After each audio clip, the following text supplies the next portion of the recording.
Ok, buenas tardes, le hablo al doctor José Carlos Román. Vamos a iniciar la clase correspondiente a la práctica del curso de anatomía aplicada, correspondiente a la base del cráneo. Y vamos a dar entonces el inicio a la clase práctica. A ver, aquí. En esta imagen, por ejemplo, nosotros tenemos la base del cráneo, ¿ok?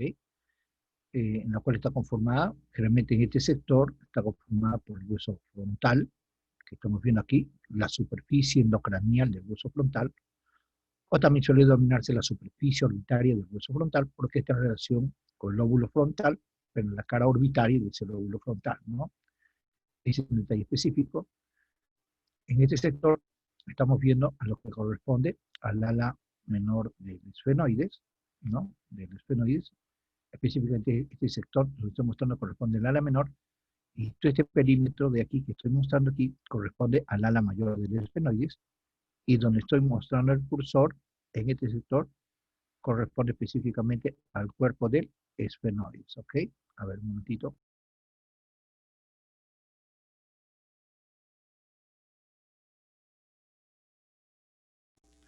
Ok, entonces nosotros aquí en este sector, a ver, vamos a aumentar la imagen. Ok, entonces acá nosotros tenemos lo que corresponde al cuerpo del esfenoides. ¿Qué vemos a nivel del cuerpo del esfenoides? El agujero óptico, ¿no?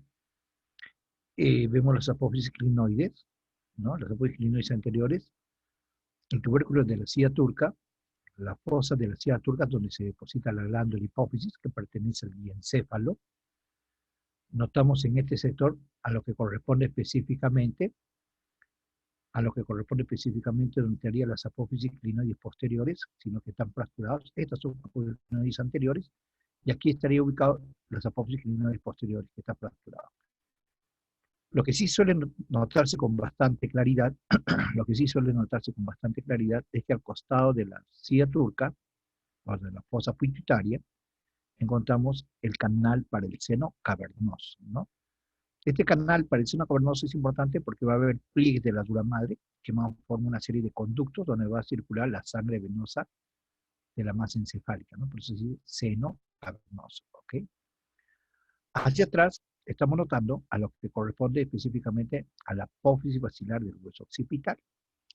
Pero si nos damos cuenta, en este sector, lo que corresponde a la apófisis basilar del hueso occipital, más adelante se encuentra lo que corresponde a la parte posterior del cuerpo del esfenoides, en la cual existe un tipo de articulación que se llama articulación sincondrosis esfeno-occipital. Significa desde la época embrionaria y hasta su desarrollo, ¿no? En cierta manera, toda la base del cráneo, de la base del cráneo, es de una condición cartilaginosa que luego se ha osificado. Entonces, este sector de acá, eso se llama sincondrosis, ¿ok? Ese sector se llama sincondrosis. Entonces aquí estamos viendo y está siendo delimitado la parte posterior del cuerpo del esfenoides con la porción más anterior de la apófisis basilar del hueso occipital, ¿ok? Entonces estamos describiendo cada una de estas características importantes, ¿sí? Un detalle que también no hay que dejar pasar es esta escotadura de aquí, ¿no? En esta pequeña escotadura del hueso frontal se encuentra atrapado la parte superior del hueso etmoides. Acá vemos entonces ciertas características del hueso etmoides. Por ejemplo, estamos viendo la apófisis cristalalis del etmoides, la lámina clivosa del etmoides, a los costados de lo que estamos viendo, la lámina clivosa del etmoides. Hacia adelante tenemos el agujero ciego, y en este sector estamos viendo la cresta frontal, ¿no? Eso quiere decir que a nivel de la cresta frontal, a nivel del agujero ciego y a nivel de la apófisis cristalalis, en todo ese sector se va a insertar la dura madre, ¿ok? Se va a insertar la dura madre, ¿ok? Que es una de las meninges, ¿ok? Y a nivel de la lámina cribosa del etmoides, que estamos viendo acá, realmente se va a depositar el bulbo olfatorio. Esa parte del bulbo olfatorio va a contener una serie de pequeñas fibrillas nerviosas correspondientes al primer par craneal, que es el olfatorio, ¿ok? Entre el ala menor del esfenoides y el ala mayor del esfenoides encontramos este pequeño espacio. Este espacio de aquí se llama hendidura esfenoidal o fisura orbitaria superior. Importante porque aquí va a pasar varios pares craneales y otros elementos anatómicos, ¿no? Por ejemplo, va a pasar el tercer par craneal, el motor ocular común, el cuarto par craneal, el nervio hipatético neuronuclear, el quinto uno, el oftálmico, va a pasar el sexto par craneal, el motor ocular externo o nervio abducen y la vena oftálmica. Esos son los elementos que va a pasar por este espacio formado entre el ala menor y el ala mayor del esfenoide, que se llama hendidura esfenoidal o fisura orbitaria superior. ¿Okay? O fisura orbitaria superior. Y el segundo par craneal va a pasar por aquí, por el agujero óptico, ¿ves? El segundo par craneal, el nervio óptico. Entonces acá tenemos el olfatorio, el primer par craneal, acá tenemos el segundo par craneal, el nervio óptico, y aquí tenemos el tercer par craneal, el cuarto par craneal, el quinto uno y el sexto par craneal. Si estamos indicando indirectamente esos pares craneales importantes, ¿ok? Asimismo, a nivel del ala mayor del esfenoide en su superficie endocraneal, vamos a notar en la parte más interna del ala mayor del esfenoide, en la parte más interna, porque todo este sector vendría a ser el ala mayor del esfenoide, en la parte más interna vamos a encontrar estos tres agujeros, ¿no? El agujero redondo mayor, el agujero oval y el agujero redondo menor. Importante, porque a través de cada una de esas estructuras va a ir una serie de elementos anatómicos de suma importancia. Por ejemplo, a nivel del agujero redondo mayor, que es este agujero de aquí, por aquí va a pasar el quinto 12, el nervio maxilar. A nivel del agujero oval, que estamos aquí, va a pasar el nervio mandibular y la arteria meningia menor o arteria meningia accesoria, cualquiera de esos dos nombres. Y a nivel del agujero redondo menor, otro suele denominarse agujero espinoso o esfenoespinoso, ¿no? Generalmente los textos antiguos lo suelen conocer como agujero redondo menor. Por este sector va a pasar la arteria meningia media. Esa arteria que va a formar esta famosa hoja de higuera de parital, una serie de surcos. No sé si pueden notar aquí, hay una serie de surcos, ¿no? Esos surcos son surcos para las arterias meningias medias, ¿no? Y esas arterias meningias medias, ¿de dónde provienen? Del agujero redondo menor o agujero esfenoespinoso, ¿ok? Ligeramente hacia atrás vamos a encontrar a lo que corresponde a la escama del hueso temporal. Ahí vemos la escama del hueso temporal, ¿no? Existe una eminencia y depresiones, ¿nota? Igualito que en el hueso frontal, existe eminencias y pequeñas depresiones, ¿no? Eminencias, eminencias mamilares, que suelen indicar, y existe una pequeña depresión orbitaria que encontramos en este sector. Acá en la fosa temporal también tienen pequeñas eminencias y pequeñas depresiones, ¿no? En este sector de aquí, ¿ok? Entonces, parte de la escama pertenece al hueso temporal y también el peñasco de aquí, que estamos viendo aquí, este peñasco también pertenece al hueso temporal, ¿no? Importante este peñasco temporal, ¿no? Porque generalmente en ese peñasco del hueso temporal tenemos varios elementos anatómicos. O sea, por ejemplo, tenemos la fosita del gángulo de Gasser, que es esta superficie aquí, la fosita del gángulo de Gasser, la eminencia arcuata, es una pequeña elevación ósea, ¿nota? Acá se nota ligeramente la eminencia arcuata, ahí tenemos la eminencia arcuata, la fosita de ganglio de Gasser y la eminencia arcuata. Esas dos elementos, esas dos estructuras óseas se encuentran específicamente en la cara anterior de la porción petrosa del hueso temporal. Toda la porción petrosa, repito, toda la porción petrosa o peñasco del hueso temporal. Porción petrosa o peñasco del hueso temporal. Sino que para nuestro estudio los vamos a dividir en una cara anterior y una cara posterior. Porque el vértice vendría a ser esto, ¿no? ¿Okay? Este vendría a ser el vértice. Entonces, en la cara anterior, la parte media de la cara anterior de la porción petrosa, tenemos la fosita del ganglio de Gasser, ¿no? Y tenemos la pequeña eminencia arcuata. ¿Por qué es esa eminencia arcuata? Porque por dentro de ello, debajo de esta estructura ósea, vamos a encontrar la zona laberíntica del oído, ¿no? Interno, ¿no? Vamos a encontrar ciertas características, ¿sí? Entonces es importante. Ahora, ¿por qué es importante la fosita del ganglio de Gasser? Porque en este sector va a contener el famoso ganglio de Gasser. Entonces, usted como está viendo esta imagen, es bueno que lo complemente con las demás imágenes del curso, ¿eh? Del grupo del P1, P2 y del grupo P3, que lo puede ver en cualquier momento, ¿ok? En cualquier momento del día lo puede ver y es necesario que lo vea, ¿ok? Para que pueda Okay, comprender, okay. ¿ok? Ya, entonces, en la parte posterior de la porción del peñasco del hueso temporal, tenemos a lo que corresponde al conducto auditivo interno. Acá nosotros tenemos el conducto auditivo interno, importante, ¿no? ¿No? Y también en la parte posterior vamos a contener y esta estructura que comparte con el hueso occipital lo que corresponde al seno sigmoideo, el canal para el seno sigmoideo, el canal para el seno sigmoideo. Asimismo, entre la porción basilar del hueso occipital y la porción petrosa del hueso temporal, miren, este viene a ser la porción ósea del hueso occipital, que viene a ser parte de la porción basilar del hueso occipital, y la porción ósea del peñasco del temporal, o porción petrosa del temporal, van a conformar el agujero rasgado posterior. Importante, el agujero rasgado posterior o agujero yugular, ¿ok? Agujero rasgado posterior o agujero yugular. Importante porque aquí va a haber elementos nerviosos, pares craneales, que es el asunto de nuestro campo de estudio. ¿Qué pares craneales vamos a tener en ese sector? Por ejemplo, si empezamos desde el conducto auditivo interno, en el conducto auditivo interno va a pasar generalmente dos pares craneales y una arteria. El par craneal que va a pasar es el séptimo par craneal o nervio facial con su intermediario de Whisper. ¿Ok? El séptimo par craneal, que es el nervio facial y su intermediario de Whisper, y también por aquí va a pasar el octavo par craneal, el nervio auditivo o estatoacústico o vestíbulo coclear, cualquiera de esos nombres. Repito, el octavo par craneal, que es el nervio auditivo o vestíbulo coclear o estatoacústico, cualquiera de esos nombres. ¿Ok?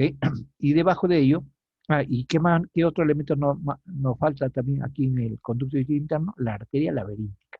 La arteria laberíntica. Entonces pasa el séptimo, el octavo par craneal y la arteria laberíntica, ¿sí? Recapitulando, en la lámina cribosa, el bulbo olfatorio va a contener los filetes nerviosos correspondientes al primer par craneal, el nervio olfatorio. Por el agujero óptico va a pasar el segundo par craneal, el nervio óptico. Por la hendidura esfenoidal va a pasar el tercer, cuarto, el quinto uno y el sexto par craneal. Estamos hablando de pares craneales. A nivel del agujero redondo mayor va a pasar la prolongación del nervio maxilar, que es el quinto 2.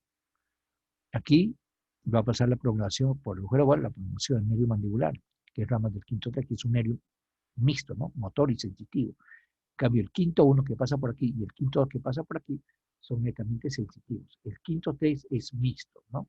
Sensitivo para piel y mucosa de la zona mandibular y motor para los músculos masticadores. ¿Ve? Y aquí en el conducto auditivo interno, en este sector, que pertenece a la porción petrosa del hueso temporal, en la cara posterior de la porción petrosa del hueso temporal, aquí en este sector vamos a encontrar el séptimo par craneal y el octavo par craneal, ¿no? ¿Sí? Y aquí, Cierto. a nivel del agujero rasgado posterior, en este sector, a nivel del agujero rasgado posterior, en este sector nosotros vamos a encontrar el noveno par craneal, el nervio glosofaringeo, ¿no? El décimo par craneal, el nervio neumogástrico o vago. Va a pasar también el onceavo par craneal, el nervio accesorio o nervio espinal, ¿sí? Esos elementos nerviosos. Y también va a pasar el seno sigmoideo y el seno petroso inferior, son otros elementos anatómicos. Pero lo más importante es a los pares craneales, cuál es la referencia del estudio de este capítulo, ¿no? Entonces, por el agujero rasgado posterior, o también llamado agujero yugular, por este sector, va a pasar entonces el noveno par craneal, va a pasar el décimo par craneal, el onceavo par craneal y el seno sigmoideo, ¿no? Y el seno petroso inferior. Más a la zona central y posterior vamos a encontrar el agujero magno, importante el agujero magno, ¿no?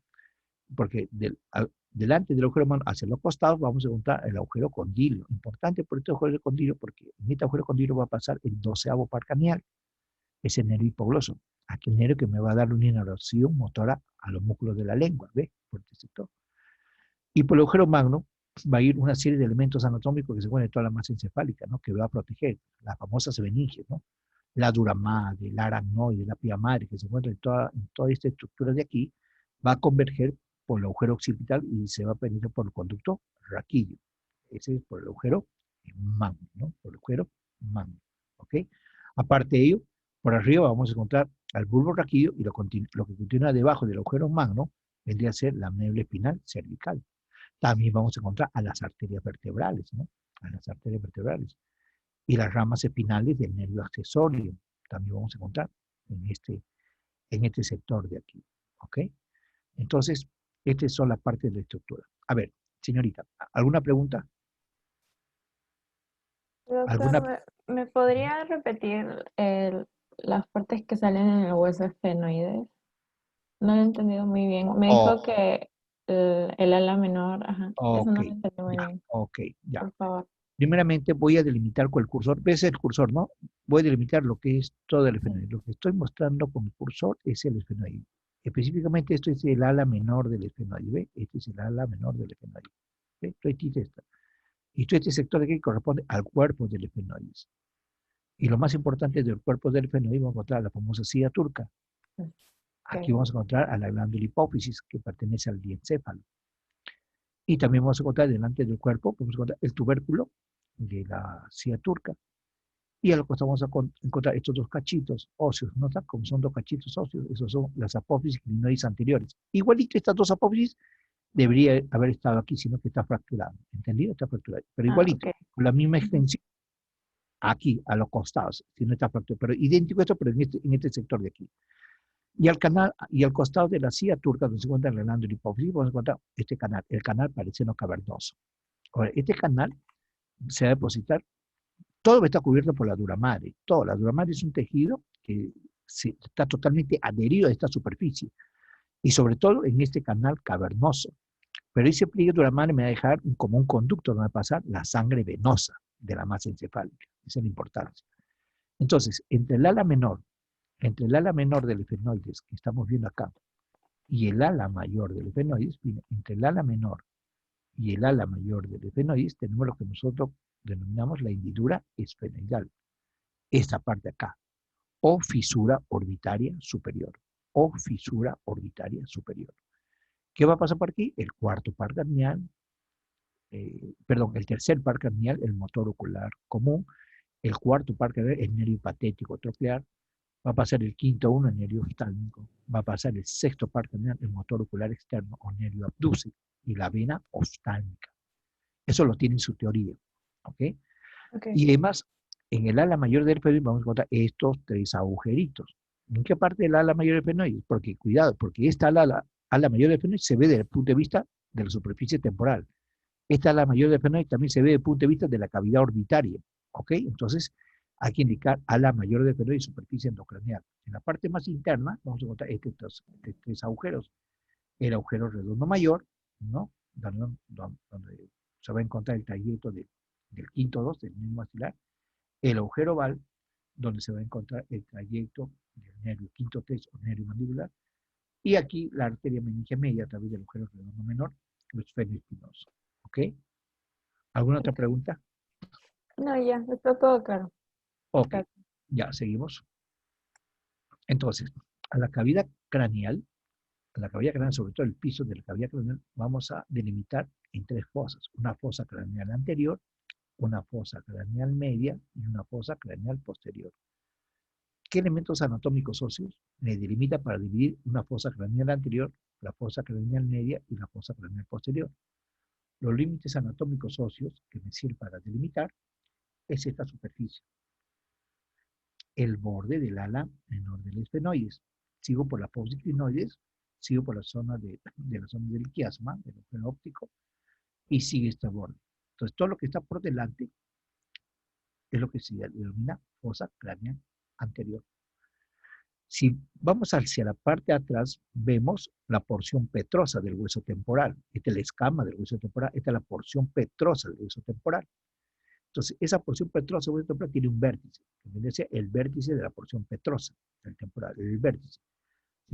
Si nosotros trazamos una línea imaginaria por el vértice de la porción petrosa hacia el otro vértice de la porción petrosa del lado izquierdo y del lado derecho, todo lo que contiene entonces, desde el borde del ala menor hacia el vértice del peñasco del temporal, todo este sector corresponde a la fosa craneal media.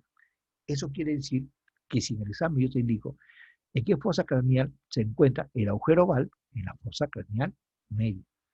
En qué parte de la fosa craneal se encuentra la apófisis crista galli, en la fosa craneal anterior.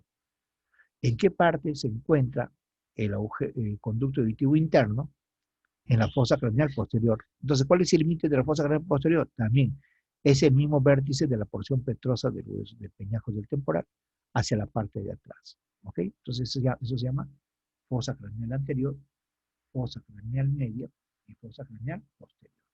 ¿Ok? Seguimos.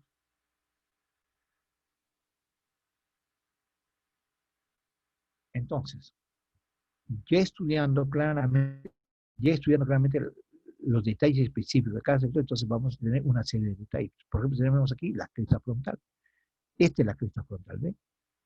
Importante porque en esta zona de la cresta frontal se inserta al lado del cerebro, parte de la meninge de la dura madre que se va a encargar de dividir a los hemisferios cerebrales. Tenemos los surcos de los vasos meningios anteriores, ¿no? Si encontramos estos pequeños surcos en la fosa craneal anterior, estos pequeñitos surcos que se está viendo, ¿no? Corresponden a las arterias meningias anteriores. Luego vamos a encontrar el agujero ciego, pero para poder localizar el agujero ciego, primero debemos localizar la cresta frontal interna y la apófisis crista galli. Si yo determino cuál es la cresta frontal interna en relación con la apófisis crista galli, me va a formar un pequeño agujerito en este sector. Ese debería denominarse agujero ciego, que las prolongaciones de la dura madre también se proyectan sobre ese agujero, ¿sí? Otro detalle anatómico que también vamos a ver son las impresiones mamilares, ¿no? Y las impresiones digitales. Son pequeñas elevaciones y depresiones. Por ejemplo, acá vemos una pequeña elevación, acá vemos otra pequeña elevación y notamos una serie de depresión, una pequeña elevación. Esas son impresiones mamilares y digitales, ¿ok? Entonces, estas son las principales características que vamos a encontrar en este sector. Ahora, ¿qué se va a depositar sobre el sector? El lóbulo frontal de la masa cerebral, del cerebro, ¿no? El lóbulo frontal del cerebro, ¿no? Se va a depositar sobre ese sector, ¿ok? A nivel del hueso etmoides, lo que estamos notando aquí, a nivel del hueso etmoides, estamos notando la apófisis crista galli, ¿no? Es una pequeña cresta elevada, bien notoria, que se nota específicamente a nivel de la base del cráneo, ¿no? Como estamos notando, donde se inserta también el lado del cerebro importante, ¿no?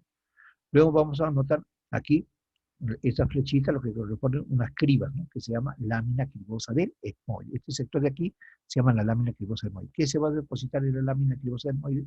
El bulbo olfatorio. En ese sector se va a depositar el bulbo olfatorio. Ese bulbo olfatorio es lo que corresponde específicamente al primer par craneal, porque se va a ese bulbo olfatorio va a llegar algunos filetes nerviosos de la fosa nasal, ¿no? Lo que corresponde al primer par craneal. Entonces, el primer par craneal, que es el nervio olfatorio, va a estar en relación directa con esta lámina cribosa del etmoide, ¿okay?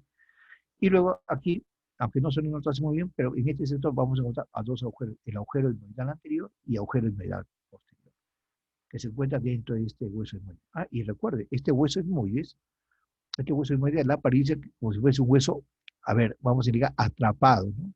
Atrapado por una escotadura etmoidal del hueso frontal.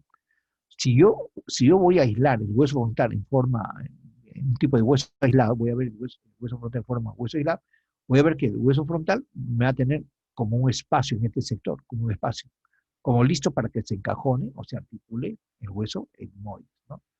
Entonces, esas son las características. Entonces, a nivel de ese sector, a nivel de hueso etmoide, encontramos agujero etmoidal anterior en ese sector y agujero etmoidal posterior, ¿ok?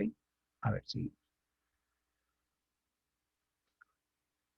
Ya, en esta imagen ya notamos otros detalles anatómicos de mucha más importancia, ¿no? Ya en forma un poquito más específica. ¿Qué estamos viendo? Así a grosso modo, el hueso frontal, el hueso etmoides, el hueso temporal y este es el hueso occipital, ¿sí?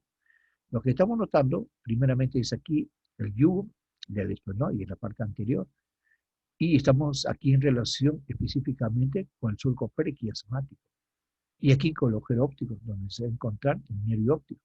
Entonces, el nervio óptico del lado izquierdo y el nervio óptico del lado derecho se van a entrelazar, por decirlo así, formando el quiasma. Por eso que este sector, la número 6, suele llamarse surco prequiasmático. Surco prequiasmático. Entonces, el par craneal que pasó por aquí corresponde al segundo par craneal. Y aquí está en relación con el primer par craneal y este aquí está en relación con el segundo par craneal. Lo que hemos referido, la número 2, que estamos viendo aquí, pertenece al ala menor del esfenoides, en la superficie 3, el ala mayor del esfenoides.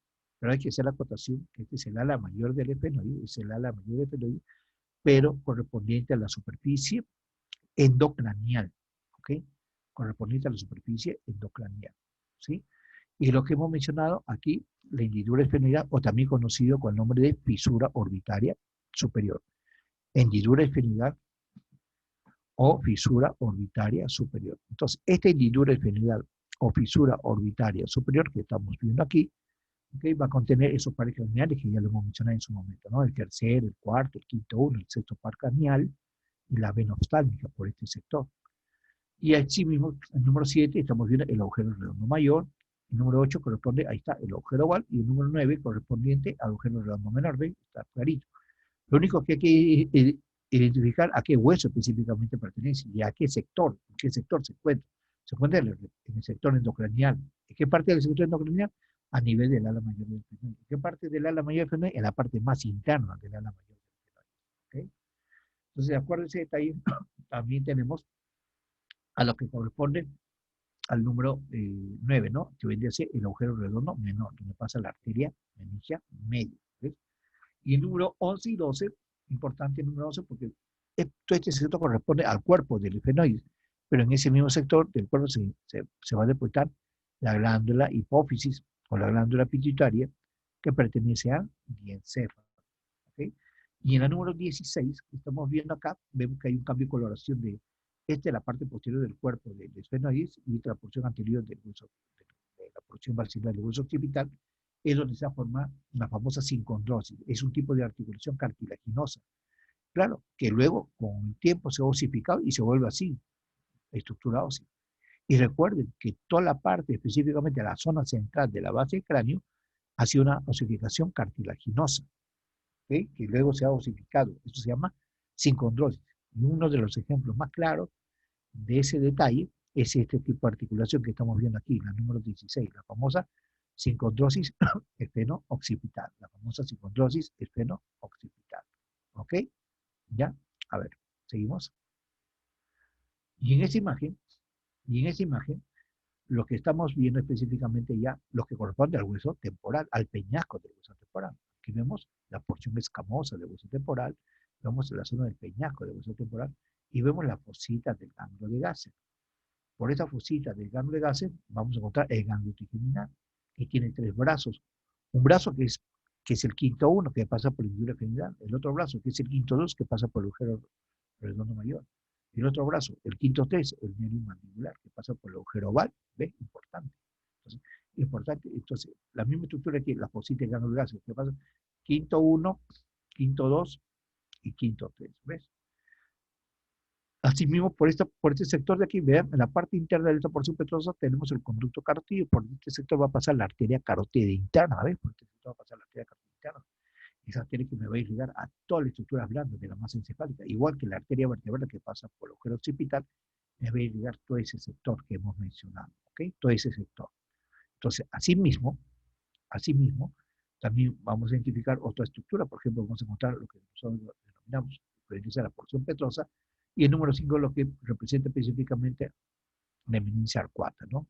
Es una pequeña elevación ósea en este sector que sabemos, por esa eminencia está dada por los elementos laberínticos que se encuentran en el oído interno, ¿no? Como la cóclea, el caracol, los conductos semiculares del conducto auditivo interno, ¿no? Todos esos elementos, ¿no? Por eso existe esta pequeña elevación. Y en el número 7, acá se nota la formación de un pequeño surco, ¿no? Vendría a ser también aquí el surco para el seno petroso superior, surco para el seno petroso superior.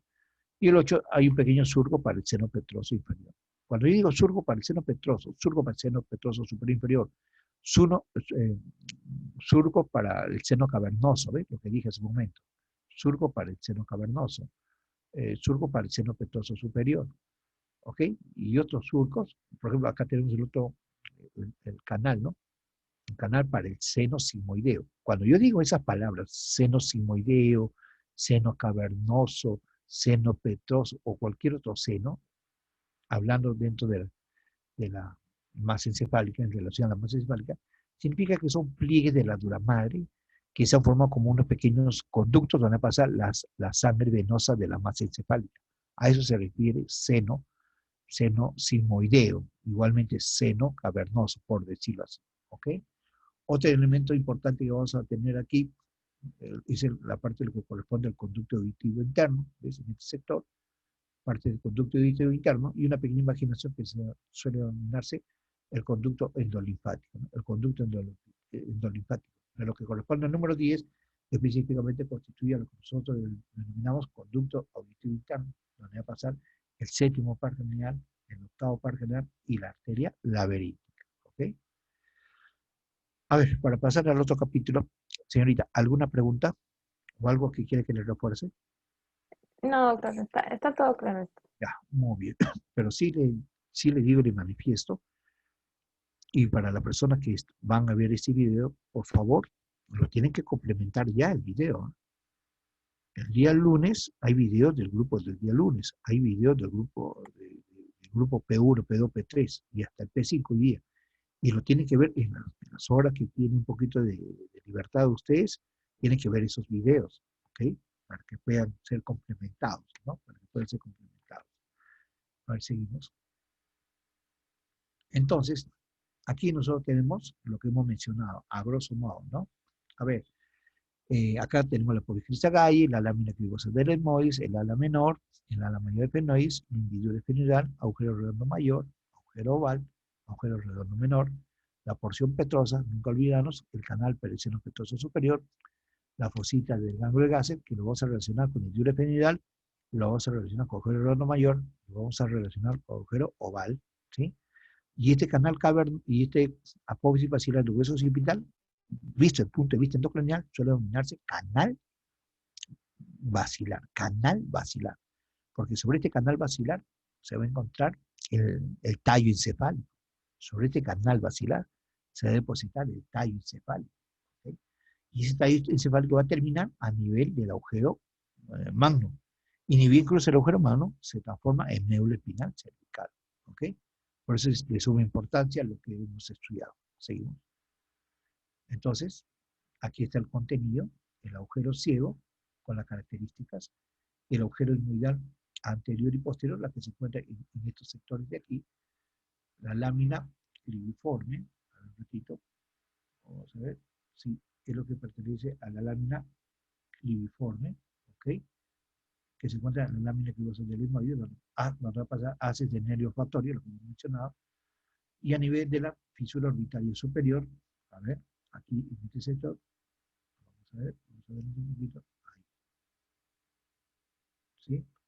Entonces, a nivel de la fisura orbitaria superior o hendidura esfenoidal, en este sector, ahí vamos a encontrar el tercer par craneal, el cuarto par craneal, que es el patético troclear, el quinto uno, que es el nervio oftálmico, y ese nervio oftálmico se divide en tres ramas, nasal, lacrimal y frontal. Nasal, lacrimal y frontal.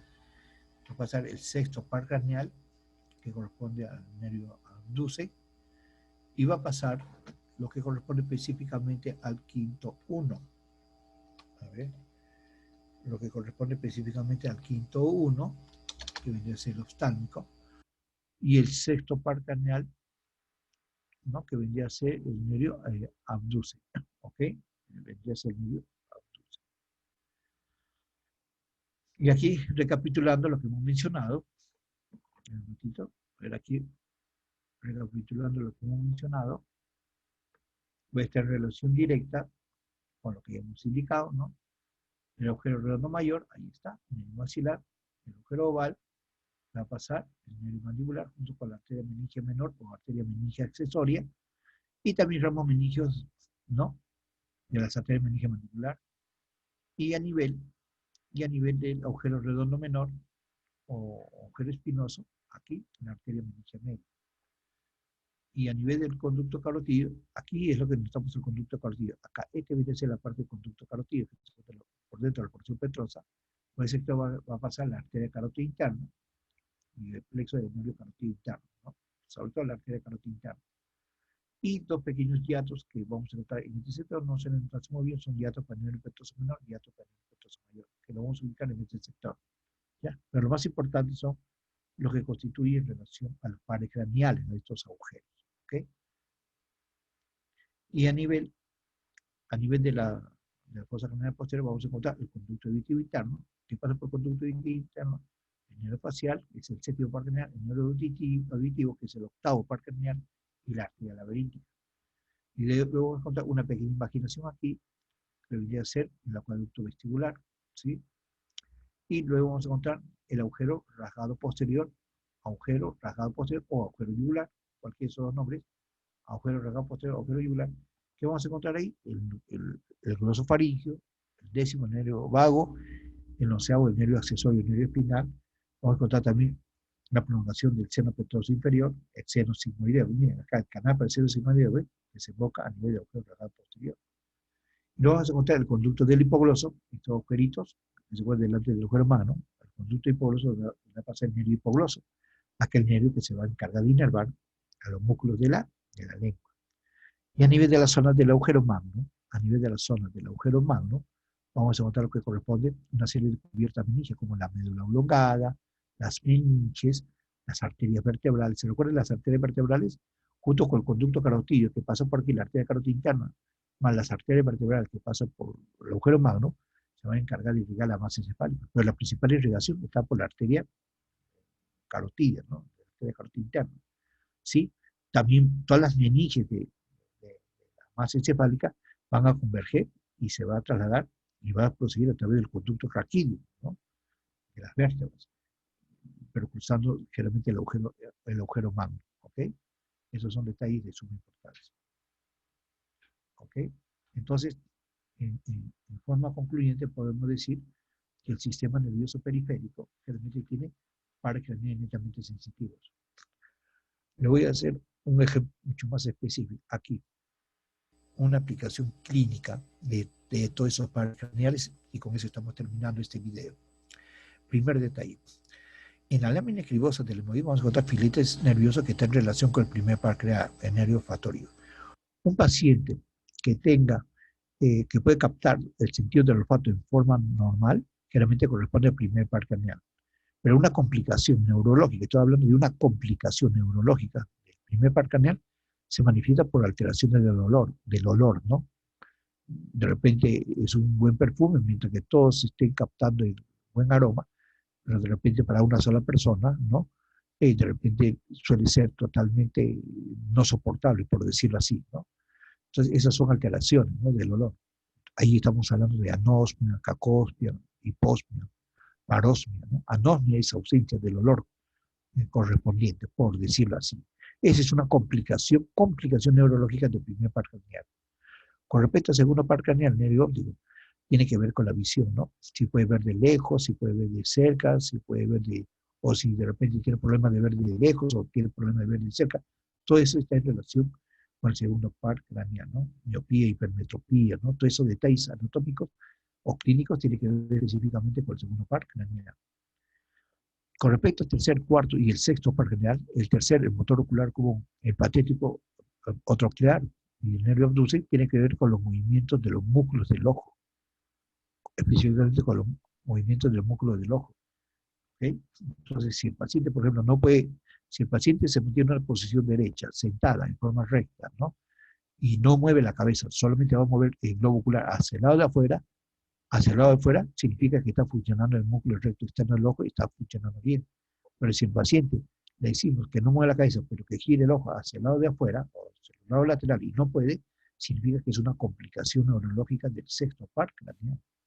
Igualito, si el paciente no puede girar el ojo hacia abajo, si no puede girar, significa que hay una complicación neurológica del cuarto par craneal. Y si el paciente no puede girar el globo ocular ni arriba, ni hacia abajo, ni hacia el lado interno, significa que hay una complicación neurológica del tercer par craneal. ¿Okay? Lo normal es que aquí mueva todo el globo ocular en todas las direcciones, menos hacia abajo y menos hacia afuera, porque el que realiza movimiento hacia abajo es el cuarto par craneal, y el movimiento del ojo que mira hacia afuera corresponde al sexto par craneal. ¿Okay? Con respecto al quinto par, una complicación neurológica del quinto uno es que de repente el paciente no siente sensibilidad o hay pérdida de la sensibilidad al tacto, al calor, temperatura, al dolor en la zona del frente, a la zona dorsal de la nariz, porque es inervación netamente sensitiva. Igualito, el problema del quinto 2, el problema del quinto de una complicación neurológica es que hay pérdida de sensibilidad, ¿no? En la zona media del maxilar, a nivel de los dientes, a nivel de las mucosas del paladar, ¿no? Pierde la sensibilidad, ¿ok? Como un tipo de adormecimiento, no sé. Esas son complicaciones neurológicas. Igualmente, en el quinto 3, recuerden que el quinto 3 es mixto, o sea, el quinto par craneal se le considera como mixto por el quinto 3, porque del quinto 3 es inervación sensitiva para piel y mucosa, pero también es motor para los músculos masticadores. Eso quiere decir, si el paciente tiene problema de mover alguno de los músculos masticadores, se da un problema específicamente del quinto 3. ¿Okay? El séptimo par craneal, el que pasa por conducto auditivo interno, y el octavo par craneal, generalmente el séptimo par craneal tiene que ver específicamente con los movimientos de los músculos de la cara, porque me va a inervar específicamente esos músculos de la cara. Entonces, la parálisis de los músculos de la cara, que forma generalmente unilateral, suele deberse al séptimo par craneal. Pero el séptimo par craneal también tiene varias funciones, ¿no? Tiene una función parasimpática, ¿no? Porque me va a inervar a las glándulas salivales mayores, también parasimpáticamente, ¿no? Menos a la parótida, y así sucesivamente. Y el octavo par craneal, ¿no? Que tiene que ver con la audición, ¿no? Con el equilibrio, la audición con el equilibrio. Si el paciente, por ejemplo, no puede oír o tiene problemas de la audición, puede haber una complicación neurológica del octavo par craneal, importante tener en consideración, ¿ok? Con respecto al octavo par craneal. También el centro de equilibrio está en relación con este nervio, ¿no? Por eso este nervio también no solo suele denominarse nervio auditivo, también vestíbulo coclear, ¿no? Y tiene que ver con el equilibrio, con la audición, ¿sí? Con respecto a la aplicación clínica del noveno y del décimo par craneal, tiene que ver bastante con la deglución. ¿Por qué? Porque tanto el noveno como el décimo tiene parte sensitiva para la mucosa del sector. Por ejemplo, sensitiva para la mucosa de la faringe, sensitiva para la mucosa del epiglotis en el décimo, ¿se da cuenta? Motor para los músculos constrictores de la faringe, motor para los músculos intrínsecos de la laringe, ¿no? Entonces tiene bastante implicación. Pero una de las principales implicaciones clínicas del noveno y del décimo par craneal es el momento de deglutir los alimentos, el momento de pasar los alimentos, ¿no? Hay pérdida de sensibilidad, hay pérdida de contracción muscular del sector para que pase el bolo alimenticio, una serie de alteraciones correspondientes al noveno y al décimo par craneal. Y problemas del onceavo par craneal, el nervio accesorio espinal, y recuerde que realmente el paciente no puede levantar el hombro o momento de girar la cabeza junto con el cuello, ¿no? Se encuentra dificultad porque el onceavo par craneal, recuerden que me va a inervar el músculo trapecio y al esternocleido mastoideo. Y un problema clínico anatómico correspondiente al doceavo par craneal es que generalmente me va a inervar a los músculos motores de la lengua, ¿no? A los músculos de la lengua, que es una inervación netamente motora. Entonces, significa puede estar acompañado con parálisis. Estamos hablando de una disartría, ¿no? Problema en articular cierta palabra porque la lengua se encuentra en una situación de parálisis, en una parte de la lengua, ¿no? ¿Ok? A eso es lo que se refiere a ese sector. Entonces, por ahora estamos dando por concluido la clase de la base de cráneo. Si tiene alguna pregunta, señorita.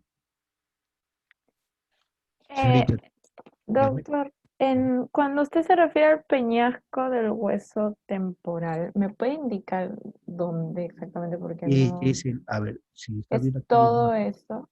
A ver, mire el cursor. Ujú. Es como si fuese un tronco, ¿me dejo entender? En forma diagonal. Este es el peñasco del hueso temporal. ¿Ve? ¿Nota? Sí, Este es ya. y este peñasco se articula con varios huesos. Se está articulando con la apósito basilar del hueso occipital. Se está articulando con la escama del hueso, ¿no? Perdón, tiene relación con la escama del hueso temporal del mismo hueso, ¿no? Entonces, tiene bastante relación y tiene varios agujeros. Mira, conforma el agujero rajado posterior, conforma el agujero, el conducto de líquido interno, me contiene la fosita del ganglio de gases, ¿no? Entonces, tiene una relación netamente importante, ¿no? Y es grande. Si lo vemos desde el punto de vista general, ahí está, ¿ves? Entonces, esta porción es el peñasco o la porción petrosa del hueso temporal. Ah, es peñasco o porción petrosa. Petrosa, cualquiera de esos. Ay, ay, ay. ¿Okay? Ok. ¿Alguna otra pregunta? No, ya todo claro, doctor. Ya, Gracias. muy bien. Entonces, nos estamos desconectando, estamos dejando de grabar en este momento. Por favor, tienen que ver los videos. Tienen que ver Ok, los videos del lunes, tienen que ver los videos del día lunes y tienen que ver los videos de hoy día. Entonces, así tiene toda la ya. clase completa. Toda la clase está siendo grabada, entonces lo puede ver en el momento que usted crea necesario. ¿Ok? Ok, Ya, doctor, señor, gracias. estamos dejando de grabar.